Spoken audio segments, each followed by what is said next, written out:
The road to success is bumpy and full of potholes. You have to have fire and desire, and when you're a horse, it's tougher, of course. But Buddy and Grumpy beat the odds and became one of the greatest musical comedy teams in showbiz history. For those too young to remember, their smash hit was Horsin' Around. What a gem. They sang and danced and dabbled in romance, and best of all, they made the audience laugh, laugh, laugh. The story began at Lazy Boy Acres. It was a hot, dusty day, no sign of rain, no breeze, just buzzing flies. Breakfast was hours ago, and dinner was hours away. Now this was fine for horses who could stand in their stalls doing nothing at all, but Buddy and Grumpy knew there was more to life than eating hay. It was after another long lesson in Mrs. Mump's riding school. The students had dug in their spurs, flicked their whips, and yanked on the reins, which explains why Buddy was no one's buddy, and Grumpy was grumpier than usual. "A bit tearing your mouth is nothing to cheer about," moaned Buddy. "But mostly, I'm just sick of kids." Buddy, a Shetland pony, got all the kids. "The moms are worse," groaned Grumpy. "Always on my back. Walk, rising trot, canter, ho!" Grumpy would know. The moms adored him, and not without reason. Grumpy played up his rough edges, but his polish shined through.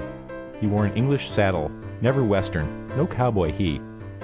That's not to say he wasn't a tough hombre, but he had those dancing feet. His event was dressage, horse ballet, and Grumpy with his hot Arabian blood was a natural. Moms or kids? The debate raged on. Buddy said, "You try babysitting those screaming whelps." Grumpy just pawed at the ground. He'd heard it all before. They were at the post waiting to be groomed. Buddy started to doze when he noticed that Mrs. Mumps hadn't tied them properly. "Nay," Buddy brayed. "Okay, pal, lead the way," said Grumpy.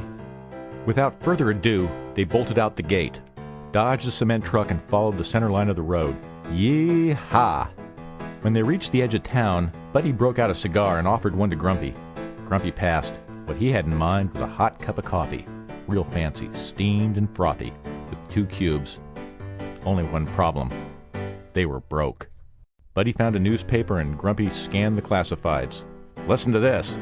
The Good Boy Company wants you. Top pay. Call Friendly Fred, the horse's friend." "What would we do?" asked Buddy. "Become dog food," deadpanned the Arab. "Interested?"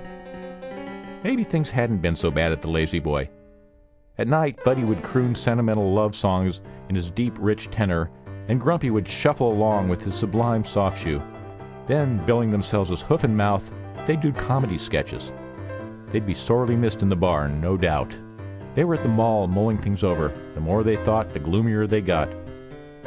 But just at their darkest moment, they saw a black top hat blow across the parking lot. A sign? Buddy grabbed the hat, but it was too big. It fit Grumpy fine. But it was too new. He didn't want to look too much the swell, so he dropped the hat on the ground, danced on it gingerly, then flipped it back on his head at a rakish angle. Better. In the meantime, Buddy fashioned a walking stick out of a broken umbrella, and the 2 future stars burst into song. "Move over Bob, move over Bing, take a chair, Fred Astaire, go sing in the rain, Gene. It's our turn to play, and we've got a new sound, talking about horsin' around." They pranced and danced, doing steps ever more bold, and when they were done, the sky never looked a more beautiful blue.